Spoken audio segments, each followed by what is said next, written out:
Hey guys, welcome to the Chapter 21 lecture on organic chemistry. So it's really just an introduction to organic chemistry. We're going to talk about what organic chemistry is and a little bit about how to draw and name organic compounds. We won't get into the actual chemistry, like the chemical reactions portion. So organic compounds are kind of defined as compounds that contain carbon, but really they contain carbon and hydrogen. There are some carbon-containing compounds that are inorganic, which is the opposite of organic, like carbon monoxide and carbon dioxide. So if it doesn't contain carbon and hydrogen, in most cases it is not organic. But the origin of this term organic compounds comes from the fact that living things are made up of many molecules that contain carbons and hydrogens, and many non-living things are made up of minerals and metals and things that do not contain carbon. And so for a long time, chemists, the only way they could extract these carbon-containing compounds was from living things. So they thought they called from organisms. So these organic compounds were things that could only be extracted from living things. Then someone came along who figured out how to generate organic compounds in a lab setting, in a beaker. And so organic chemistry is now a booming field in chemistry. Synthetic organic compounds can be made and are made all the time. But we still keep that name organic, meaning that these are, and that also helps to remind us that these molecules that we're talking about, these carbon-based compounds, are really important to living things. So organic chemistry is really the foundation of biology and biochemistry. So organic compounds have as their foundation carbon and hydrogen, but they also may have additional non-metal elements, so things like oxygen, nitrogen, sulfur, and phosphorus are common contents. So just a quick question that I have posed down here: what type of bonding do you think occurs in organic compounds if it's made up of carbons, hydrogens, oxygen, nitrogen, sulfur, and phosphorus? Hint, you may want to refer to your periodic table and remember that all of these different substances are nonmetals. And when you have a nonmetal plus a nonmetal, you end up with a covalent compound. All right, so these organic molecules are all covalent compounds. All right, so one of the reasons that organic chemistry as a field exists is that there are so many of these different molecules that use carbon as the foundation, as the backbone. And the reason for that is in carbon structure. So carbon is a group 4 element, which means it has 4 valence electrons. That's the dot structure there. And remember, atoms are full. Their valence shell is full with 8 valence electrons. So that means that each of these electrons can be shared with another atom to form 4 covalent bonds. And those covalent bonds can be in a number of different arrangements. They can have 4 single bonds, they can have 2 single bonds and a double bond, or a single bond and a triple bond, or another option is to have 2 double bonds. All right, so it makes carbon kind of the most flexible element on the periodic table, in the sense that it can form the most bonds. 4 is the most bonds. Well, I guess that's a lie, because there are some further down the table that can violate the octet rule and have like 5 or 6 different bonds coming out of it. But the other thing that makes carbon so special and flexible is that it is small. It's a small atom, and so it can fit a lot of things around it. Larger atoms take up too much space. They're too fat to form the center of a chain. So that's why carbon has essentially become this very prevalent element in all things living and in a whole family of molecules. So organic chemistry, even though it only involves a couple of elements from the periodic table, carbon, hydrogen, oxygen, nitrogen, phosphorus, most of these nonmetals, all right, there are like millions of different organic compounds. If we're talking about inorganic compounds, aka ionic compounds, or just plain minerals, there's only hundreds of those. So even though it involves most of the periodic, inorganic chemistry involves, a majority of the periodic table, it's a minority of compounds on Earth. Organic chemistry is the majority of chemistry that takes place on Earth. So, if we are identifying organic compounds, it is as simple as looking for compounds that have carbon and hydrogen. So this little practice problem here, which of these compounds are organic? Well, KCl, it has a C, but that C is part of chlorine. There is no carbon here, so that is a loser. It's inorganic. C4H10 has carbons and hydrogens. That one is organic. CH3CH2OH, bunch of C's and H's in there. That is organic. And CaCl2, we've got two C's there, but those do not represent carbons. It's part of calcium and chlorine, so no carbons and no hydrogens. No organic. Okay. So you'll have some problems as simple as that. Just identify based on the molecular formula whether it's organic or not. So the simplest type of organic molecules are called hydrocarbons, which literally means hydrogen and carbon. They're only made up of hydrogen and carbon. So we're going to forget about those oxygens and nitrogens and stuff for now. So the 4 different types of hydrocarbons are alkanes, alkenes, alkynes, and aromatics. So these 3 here, all right, are called aliphatic hydrocarbons versus this one here is called an aromatic hydrocarbon. That's just some terminology for you. So alkanes are defined by the fact that they contain carbons and hydrogens, and all of the bonds in the molecule, all of the carbon bonds are single bonds. In an alkene, there is the presence of at least one carbon-carbon double bond. It may also have several single bonds, but that double bond makes it an alkene.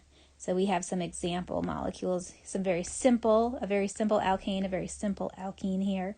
All right, an alkyne has a carbon-carbon triple bond. My triple bond looks kind of messed up here, but that's supposed to be a triple bond. And here's an example molecule here. And here they are in ball and stick form in this last column. Ball, and stick. Wow, that's really messy handwriting. This last group, the aromatics, are a very specific shape. They are specifically a 6-carbon ring and 3 double bonds in that carbon ring. Every other bond is a double bond and every other bond is a single bond, and then 6 hydrogens sticking off of it. So this structure specifically. So it can be drawn. We're going to see how to draw different forms of this structure, but just so you know, you'll sometimes see it drawn like this, as a hexagon with 3 lines in it, or as a hexagon with a circle in it.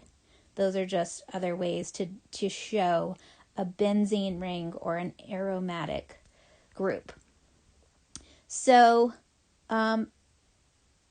something I want to point out on this slide is that if we look at these ball and stick models here, if we imagine that we're holding this one, the alkane, all right, and we're holding each of those carbons, we could twist this group or the other group. We could twist them because this single bond here, there's rotation about that single bond.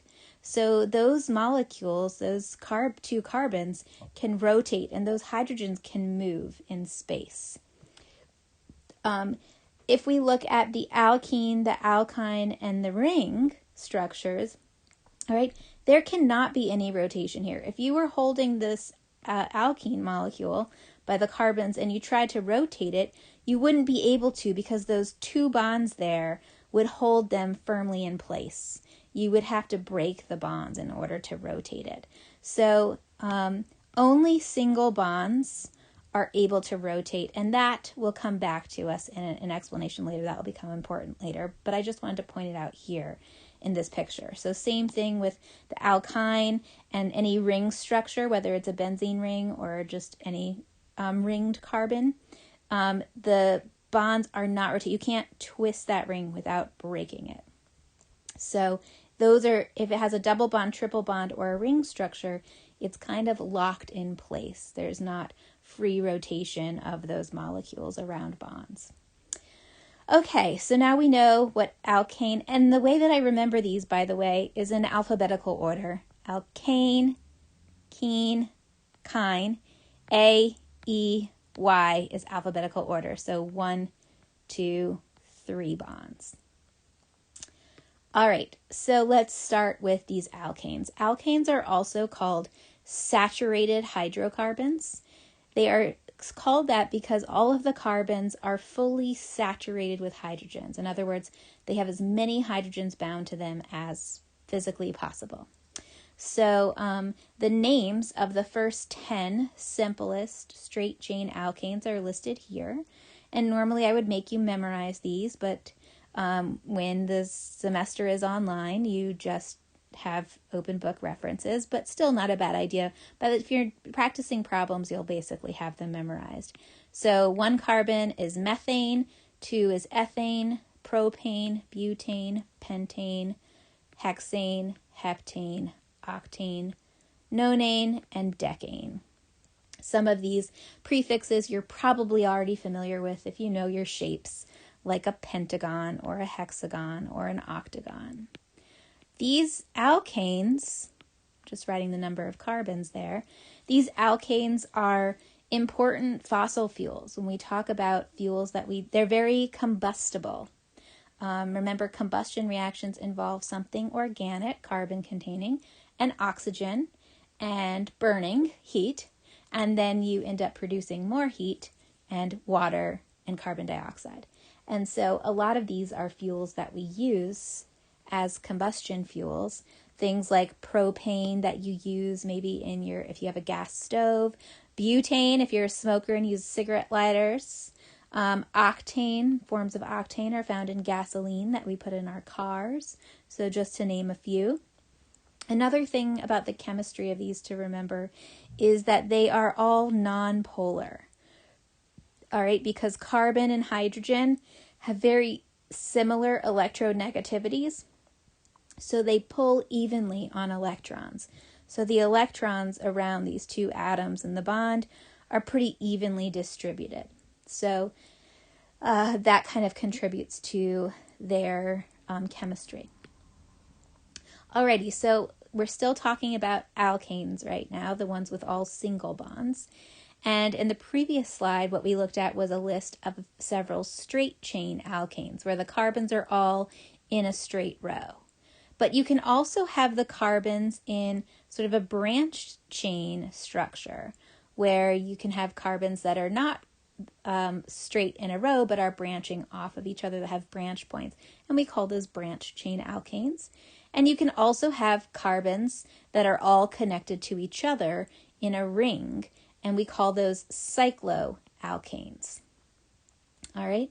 And so far we've been drawing these, or you've seen pictures of these in Lewis structure, where we show all of the carbons and hydrogens and all of the bonds that hold them together. But as we're going to see, and as you could see really even on this slide here, organic molecules can get really large. And it can be really tedious to draw out the Lewis structures for organic molecules. That's just a lot of H's and C's and lines, and it can be messy and time consuming. And so chemists have come up with more shorthand ways of writing molecules that makes it easier to visually process it, but also to manually write out. So a couple of different ways, just showing you various ways of representing organic molecules that you'll see in textbooks and problems. we can represent the molecular formula of a compound, which is fine. This tells us the most basic information. It tells us how many atoms of each element are in that compound. So it gives us enough information to determine if it's organic or inorganic, if it's covalent or ionic. It gives us enough information to figure out the molar mass. So there is information in that molecular formula, but what it doesn't tell us is really anything about the structure, about the two-dimensional or three-dimensional connections. So what is lacking in molecular formula is it does not tell you anything about structure. Doesn't tell about structure. In other words, how those carbons and hydrogens are connected together. And so these other ways help us to visualize the structure. I'm going to go a little bit out of order here. So this one here, the ball and stick model, is really useful for seeing the atoms in 3 dimensions. Remember, I think it was last semester, or maybe it was the beginning of this semester, we talked about the Vesper model and the sort of 3-dimensional shape, that all of these are tetrahedral. All right, all these carbons in this molecule are tetrahedral, so they have a center molecule and then 4 things sticking out at like 109-degree angles. So the ball and stick model is really helpful for allowing us to visualize the reality, the 3D reality of molecule shapes. But they're not really practical for drawing. And so they might be used in the textbook to show when the 3D shape is relevant. Also, you can buy modeling kits and actually build models. When I took organic chemistry, it was one of the recommended things that you had for the class, and you were allowed to bring your models to tests and use them so that you could have that visual, because sometimes it's hard to visualize the models when you're just using 2-dimensional structures on paper. So these 2-dimensional structures, we already know how to draw Lewis structures. All right, but this chapter we're going to talk about condensed structure and skeletal structure, which are really commonly used throughout this rest of this chapter and throughout organic chemistry textbooks to sort of simplify organic chemical structures. So let's look at condensed structural formula. So in condensed structural formula, we basically are getting rid of a lot of those bond lines, especially the ones between carbons and hydrogens. So we essentially just group the hydrogens with the carbons that they are bonded to. So sometimes I like to draw these little divider lines between the carbons. So for this first one here, if we take those carbons and we just kind of separate them, all right, then we can see that this first carbon has 3 hydrogens surrounding it, so it's CH3. And the second carbon has 2 hydrogens, so it's CH2. And the third carbon has 3 hydrogens, so it's CH3. So we simply write that out as CH3, CH2, CH3. We're not drawing any of the bonds. That's a super condensed structure. But what it means is a carbon bonded to 3. It really means, so the carbons really like to catenate. Carbons like to catenate, which is a vocab term that means make chains. So even though this looks kind of like it's suggesting that you have a carbon bonded to a hydrogen, a hydrogen, a hydrogen, and then a carbon, that is not the case. When you have organic molecules, the carbons are all connected together. So that's carbon, carbon, carbon, and each of those carbons has that many hydrogens sticking off of it. An alternative way to write this as condensed structure would be to write the bonds between the carbons in. Just the key with condensed structure is you are not drawing all the bonds of the hydrogens. You're just grouping them with the carbons. So either of these is referred to as condensed structure. a textbook I use in another chemistry class prefers this format, and it seems like this textbook and Sapling uses more of this format, but they're both valid. All right, so let's do the second structure. So this one was a straight chain, and this one is a branched chain alkane. So, but we're still going to do the same thing. We're just going to kind of wall off these carbons. So the first one here, CH3. This one is a CH that's connected to a CH3 coming up off of it. So we got that here. And then next one over is a CH2 and then a CH3. And so in this one, we drew all of those carbon bonds. But another way to write this that would be correct would be CH3, CH, and then in parentheses to show that this one's sticking off of the CH, that CH3 that's sticking up, and then CH2, CH3. And a lot of times you'll see a sort of hybrid between the two where they'll write this straight chain part out as CH3, CH, CH2, CH3, and then the branches represent with the bond line. That's how I tend to favor doing it. But all three of these are kosher ways to write the condensed structure of this molecule up here. And much easier than trying to make space for all of those hydrogens sticking off the carbons. So that is condensed structural formula. Let's do a couple of problems here. Feel free to pause and work this yourself and check. So I have a couple of Lewis structures that I want to draw the condensed structure of, and a couple of condensed structures that I want to draw the Lewis structure of. So let's start with the top. So we've got this Lewis structure, and there's 3 carbons in a row here.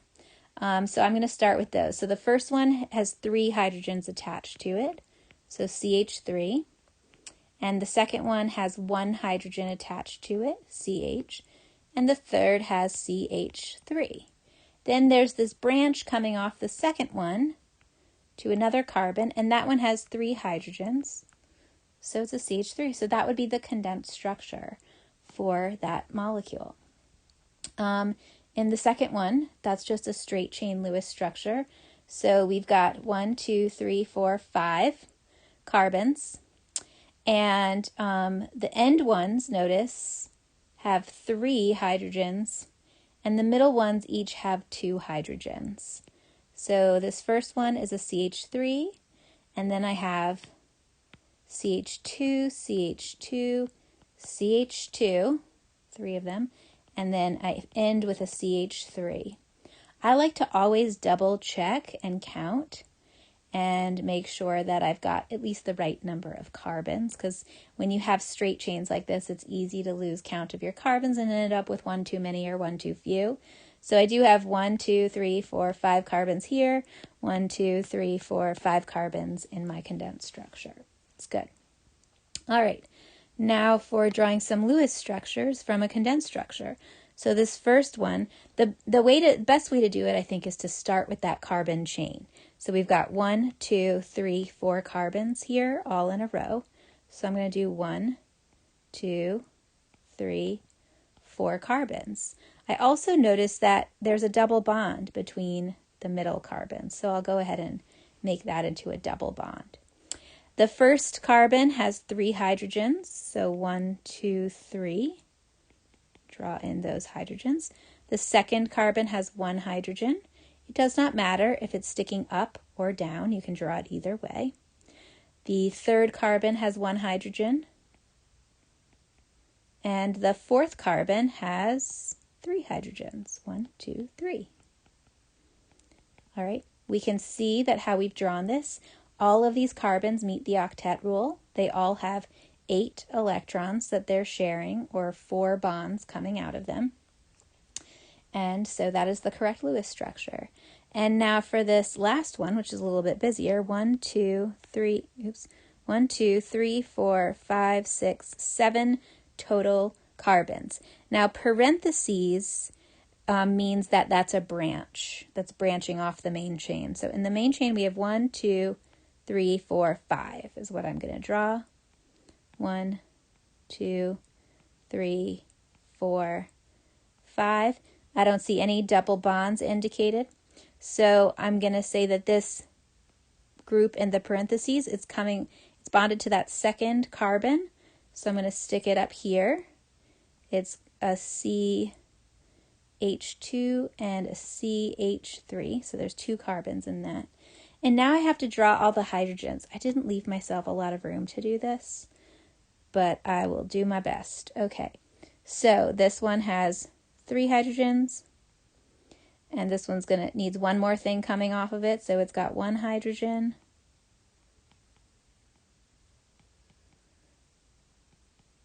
This carbon needs to have 2 hydrogens. This carbon has 2 hydrogens. This carbon has 3 hydrogens because it needs to have 3 more things bonded to it. This carbon has 2 hydrogens. I'm just at this point drawing them where I can fit them. And this one has 3. So this one is a good example of why it's nice to have condensed structure options. It's kind of a pain. It takes up a lot of space. I couldn't really fit it in the space that I allotted. There are some homework problems that will have you draw some Lewis structures even in sapling, but I try to pick more. I try not to have you do too much drawing because it's even more tedious when you're doing it on the computer, but not a bad idea to do a few of these by hand.